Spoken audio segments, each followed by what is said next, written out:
Chris. Ben Nicholson-Smith with Sportsnet here in Toronto. Congrats on the deal. Thanks for making the time. Just wondering, from your standpoint, how the talks with the Blue Jays unfolded, when they started, when they got pretty serious, and when you knew that it was going to lead to a deal with your new team. Yeah, it was, I would say, serious throughout the whole entire process. They reached out early, and we just kind of had constant communication throughout the whole process. And then I had to kind of vet. I'm not saying vet in a negative way, but it's like basically talk to people that have kind of played for the Blue Jays or are playing with the Blue Jays, and just say, like, how did you like it? How do you like the organization? Just because I wanted to make the right decision. Obviously, I was hoping for a multi-year deal, which I got, and I just, like I said, I just really wanted to make the right decision. I'm glad I did. But yeah, like I said, I talked to, like, name a couple names, like obviously Chappie with you guys now. I talked with Simeon, who was there for a little bit. Some other guys too, but that's the recent guys that I kind of talked to, and just like I said, just really made sure that I was going to make the right decision in signing with Toronto. Nice. And what kind of stuff did you hear from Chapman or Semyon as you were having those conversations with them? Yeah, all good things. Obviously, I would not have signed with you guys, but I mean, I think Simeon was a big one, just because, I mean, he got the grand tour, kind of, so to speak, with the whole COVID year with Buffalo, and then obviously playing a lot of games in Florida, and then playing some games in Toronto. So I would say how Toronto kind of handled that whole year, and how still great they were to families and stuff like that, went a long way. And then obviously Chapman talking to me a little bit about kind of the normalcy of a year kind of thing, and what it really can bring, was big. Awesome. Thank you. You're up, Arden. Hey, Chris. Arden Zwelling with Sportsnet. Just sticking with Chapman there. Obviously, you guys played together for a number of years. What do you kind of remember about having him behind you when you were on the mound, and just how important he was to your game, considering how often you put the ball on the ground? Yeah, it's a great combination to have me throwing a lot of sinker balls, and then obviously having a platinum glove at third base. So how great he is defensively. I mean, I expect him to win a Gold Glove every year. How competitive he is, and how much he wants to be on the field and help everybody. I was pretty hard pressed to kind of turn down the opportunity to kind of play with him again. I'm good friends with him. Been good friends with him for a long time. So yeah, I'm very excited to kind of play with him again. And last year at the Mets, you got to play with a couple of the best pitchers in the game. When you think about Jacob deGrom and Max Scherzer, just curious what you kind of learned from being around them and seeing the way they go about it, and what you might even carry forward with you in the future from those guys. Yeah, I would say last year was very special in the aspect that I would say it was basically two bona fide Hall of Famers that I got to play with, and it was more so. I mean, it's two completely different personalities and two completely different ways to go about their business. But I mean, both I'll take some things away. I'm not trying to make headlines on their name, but I'll definitely take things away from both of them, and I will definitely implement them in the future. All right, thank you. Yep. Your turn, Ethan.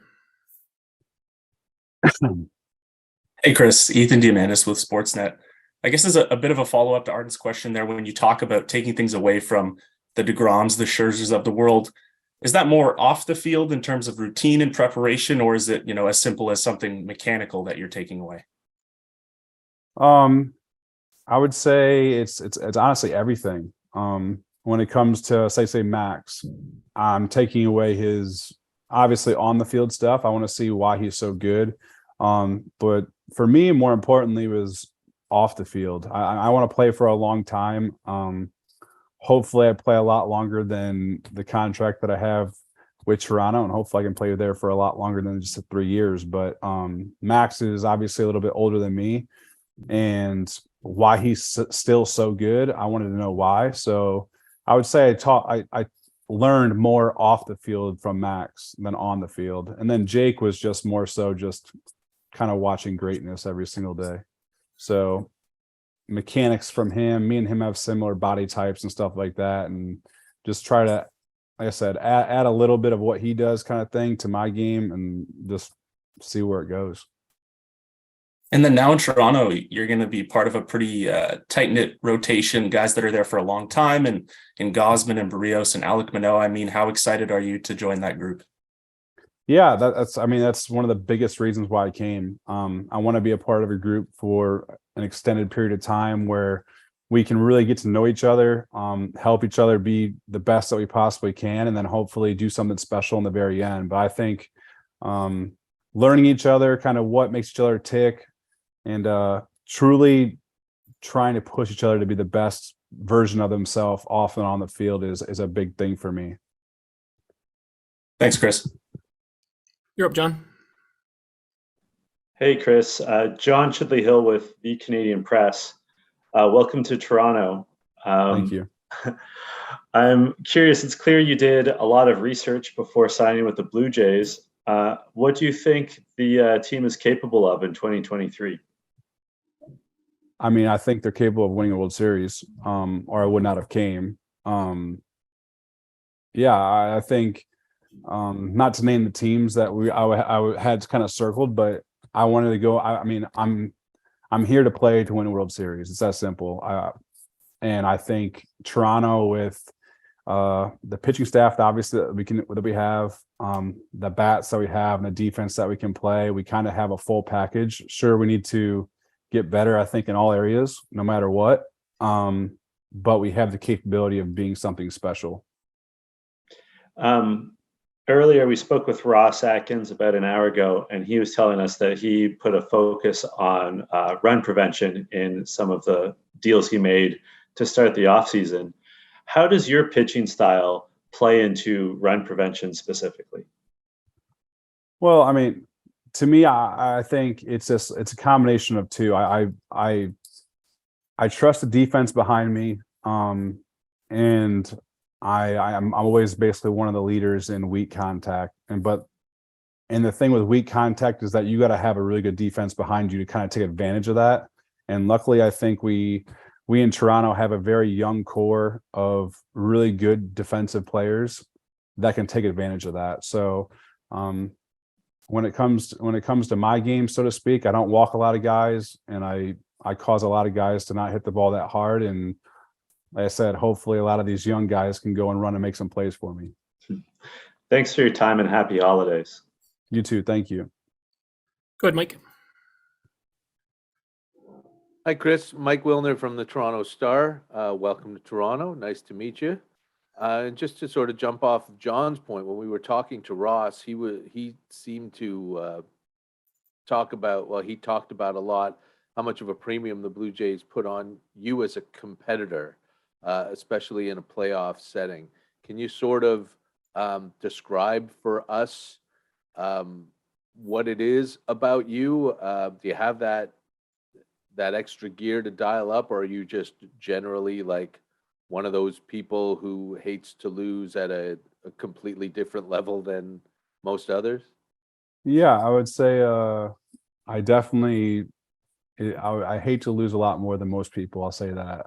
I don't care if I win, and that's going to sound horrible. It doesn't even make sense, but if I win, it doesn't mean really much to me. But if I lose, I won't be able to sleep too much at night. So to me, it just the way I don't know why the way I got brought up or something like that.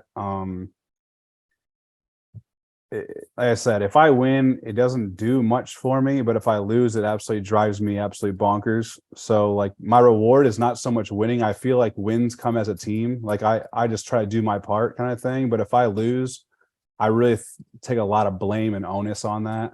And I would say the big question. So it's kind of funny because back in the day, you fill out all these like draft sheets, and I can't remember what team it was. I think I know the team, but I'm not going to give them credit. It wasn't Toronto, but they asked a question: what feeling is greater, your love for winning or your hatred for losing? And it's kind of always stuck with me because like I can really like get behind that. And I'm like, my hatred for losing is far, far greater than my love for winning. So yeah, I very much look forward to winning against like Chappie and those guys so I can rub it in their face. But yeah, if I lose, I'm going to lose my mind. So, how do you make that work for you as opposed to being too hard on yourself and having that work against you? I make it work for me because I know how much it drives me up a wall when I lose, that it's very easy for me to not like skip out on stuff. Like if I'm not gonna miss a workout, I'm not gonna miss a training session or a rehab session or a film session or stuff like that, because I just think if I miss this one thing and I lose and I have to look back and think like if I would have just worked out that one time, or if I would have just did one more thing of film, or if I would have just one more thing of rehab, I think things would have been different. So I just do everything in my power to basically not lose. And then if it happens, I can somewhat sleep a little bit, but that's how I basically benefit from it, is I just max accountability on my end, on making sure that I am the most prepared I possibly can in every start. All right. Thank you. Your turn, Caitlin. Thanks. Hi, Chris. Caitlin McGrath here with The Athletic. I'll also apologize. My building is testing the fire alarm, so hoping it doesn't go off in the middle of this. Ross also mentioned sort of the teammate, and I guess Matt Chapman spoke a lot about, what you bring to a team, the intangibles, I guess. I just wondered if you could speak to maybe what you feel you bring to a team, whether it be as a leader, on the field, off the field, that kind of stuff. Yeah, I would say there's a fine line between having fun, which I'll definitely have a lot of fun on and off the field, but there's also that fine line of like, you have to be completely accountable. And I think from a team breakdown, like you have to have, and I don't like to think like you have one leader on the pitching staff, but I think it's like so-called like a group. Like I want the Toronto Blue Jays to kind of look at our starting pitching staff and say like, dang, those guys work their butt off. They're there every day. So we have to be there every day. That kind of thing. So I just think it's more so just an atmosphere that you got to bring, that like he's bringing it, so I got to bring it kind of thing. And hopefully that kind of just makes everyone go, which I feel like I've been a part of a lot of good groups. The group in Oakland was great because guys like Chappie, the New York group was great, but it's just like I said, it's an atmosphere that you have to build where everyone holds each other accountable, and then hopefully greatness can happen. And also, just to follow up maybe on a different topic, but I know because you throw so many different pitches, your relationship and communication with catchers is very important to your game. I just wondered, I guess, have you had any communication with the Blue Jays catchers yet? And how do you start? What are the initial steps, I guess, to forming that relationship? Yeah, I mean, we've talked just like, hey, awesome, like can't wait to like work with you kind of thing. But I mean, that stuff, like how I like to attack hitters, where I like to like throw pitches and what counts and all that won't happen until spring training. There's really no point of trying to have them learn that months in advance. That's more so bullpens and just being like, okay, I like to throw this pitch here and set up here. Rather than kind of trying to understand and talk like over the phone about this. Like that's more of like an in-person thing. But yeah, I mean, I throw a lot of pitches, but at the same time, I think I've learned a ton in New York being kind of a 1 year person there of what to do, but also what not to do. And like, I very much look forward to kind of making that relationship with the catchers in Toronto the best I possibly can, and honestly the fastest I possibly can. Awesome. Thank you for your time. Yep, thank you. Okay, Arden. Hey, Chris, Arden with Sportsnet again. You've had a really interesting career in that you've kind of really hit your stride here in your 30s. I'm just curious, what are some of the important things that you think you've been able to refine or evolve over the last few years to just really have the success that you've had over the last few seasons? I would say a combination of two things. I would say the combination of I've been around really great players, to kind of like not only like learn from, but be around and kind of expect and demand like a winning atmosphere day in and day out. But then I also been the most blessed to have elite managers and kind of guide me in the right way. I can't speak highly enough about Bob Melvin, and obviously Buck Showalter was unbelievable as well. So I've been, like I said, I don't know what I've done to deserve it, but I've been blessed beyond imagination to have those guys kind of lead me and teach me not only like, yes, this is really good, but also like what, like kick me in the butt and say, hey, don't be doing that kind of thing. So I'm forever grateful for those guys, just because like I said, it's just I'm here today because of them. And just as you were talking to the Blue Jays over the last, weeks, months, whatever it was, I mean, how would you kind of describe the recruiting process and the sales pitch that they gave to you during your free agency? Honestly, the teams that I talked to, and especially the Blue Jays that I talked to, I basically told them like, you don't need to sell me. I have already kind of, like I said, I put the homework in on you guys, and I've kind of already sold myself on you. So now it's just, can we figure out the contract stuff with my agent and obviously Ross. But I kind of stopped everyone from saying like, I don't need to be sold. Like if I'm talking with you, I want to be there kind of thing. I definitely wanted to be in Toronto. I knew the players. I understood the living situation. Like I love the city of Toronto, especially the times that I went there. I'm 3.5 hours from my family in Ohio. So I got all the boxes checked. So you don't need to kind of add to anything. Great. Thank you. Okay, we'll wrap up here with Mike. Thanks, Mike from the Star again, Chris. And I was going to ask you about Toronto and being close to home and stuff like that. You've only pitched here twice, but I'm assuming you've been up here a few more times when your rotation spot just hasn't fallen. So what kind of impression has the city made on you? Lively and super clean, super safe, with great people. So I mean, if you're gonna be in a city, I think Toronto's hard to beat. So, like I said, I can't really think of a better situation for my family than be so close, and then also be in a city that's like so nice. And that was, like I said, really hard to turn down. And just the ballpark too. I mean, it's going to be different this year with the dimensions changing, so nobody really knows what it's going to play like. But you've pitched at some home ballparks that have been seriously friendly to pitchers, and Toronto is not. I mean, like it's neutral or it has been neutral at best. But what are your thoughts on dealing with a park, playing half your games at a ballpark that might not be so forgiving? Yeah, I think that's only in my benefit. I think I love.